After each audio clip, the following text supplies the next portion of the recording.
Welcome to Tucker Carlson Tonight. One of the great secrets of Washington, something we don't tell anybody outside the city, is that the only people who really benefit from the presidential primaries are the political consultants who work in them.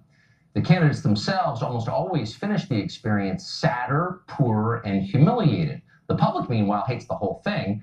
They get to spend half a year tormented by the white noise of 30-second attack ads.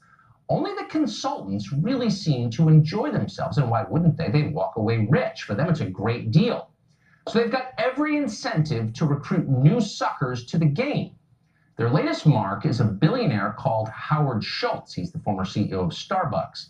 A pair of slick consultants somehow convinced Howard Schultz that he could be president. So over the weekend, he announced he may get in the race. Here's the twist. Schultz, who is an entirely conventional affluent liberal, said that he is not planning to run as a Democrat, but instead as an independent.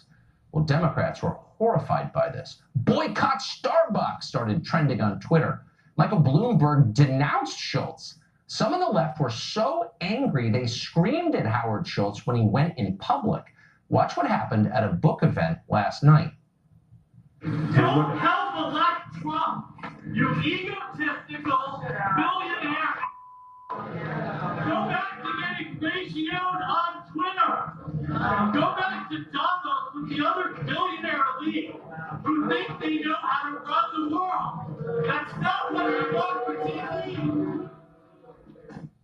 Well, in fairness, the heckler did make some solid points. The last thing we need is another egomaniacal Davos moron running the country into the ground. If you sincerely thought Barack Obama did a great job as president, you'd probably be perfectly happy with Howard Schultz at the helm. The problem is nobody really thinks that Obama did a great job as president. They just all feel obligated to pretend he did. Nobody wants to be rude about it. And yet Schultz's problems aren't really related to what he believes, his political positions. His views are really indistinguishable from Nancy Pelosi's views. Schultz's sin is running third party. That's a threat to the one thing that Democrats actually care about. And no, it's not fighting climate change or preserving a woman's right to choose or even protecting those noble undocumented migrants they're always lecturing you about. In the end, Democrats are pretty flexible on all that stuff. They're just talking points. They're transactional bargaining chips to keep their coalition together, whatever. What Democrats really want, what they're not kidding about at all, is political power, the right to run things, the right to be in charge, power. And they want it so bad they can taste it. Poor hapless Howard Schultz and his overfunded midlife crisis just got in their way. So they have to crush him. At least one Democrat was honest enough to admit this. I have a concern that if he did run, that essentially it would provide Donald Trump with his best hope of getting reelected. I would suggest to Mr. Schultz to truly think about the negative impact that might make. Well, the media were watching and taking notes. Even now, you still hear people refer to the press corps as liberal. But of course, they're not liberal in any recognizable sense of the word. Genuine liberals would welcome Howard Schultz into the race. More candidates, more opinions, more diversity of thought. May the best ideas win. That's what an actual liberal would say. That's not what the media are saying. They're not liberals. They're loyalists. They're party people. Diligent worker bees toiling from the benefit of their Democratic Party masters. So, of course, they parroted the line precisely. Michelle Goldberg of the New York Times, who embodies this, called Schultz's run reckless idiocy. She didn't even mention his views about anything. She doesn't care. It's irrelevant. The Daily Beast all but accused Howard Schultz of racism because that often works as a line of attack. Quote, the Starbucks music store under Howard Schultz was painfully white, read a story today. Whatever it takes. And of course, the dummies on TV news read their talking points faithfully. Watch. He may run for president as an independent.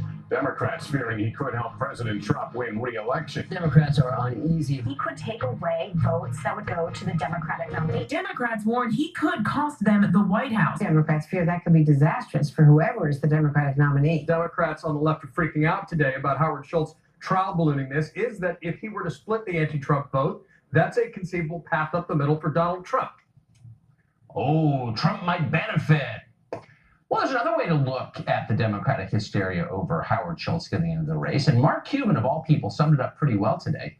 Quote, if 21 months before an election, you don't believe your candidate's platform is strong enough to win an election with independent candidates, you might want to rethink who you support. Yeah, you might want to do that. Maybe get some ideas that appeal to actual voters, something like that. The irony is that the very people who are the most upset about Howard Schultz entering the presidential race are the very same ones who've been yelling at you about how vital democracy is and how they're the defenders of democracy. And yet somehow 3 candidates on a single ballot is just way too many for them. You get the strong feeling they prefer to see just one candidate on the ballot. That way they'd win every time. Voters couldn't screw it up with their dumb opinions. We've seen all of this before many times. Ralph Nader went through it when he dared to run third party in 2000. Jill Stein experienced it when she ran in 2016 on the Green Party ticket. Remember that? They called her an agent of Russia for daring to do that. They never charged her for that crime, though.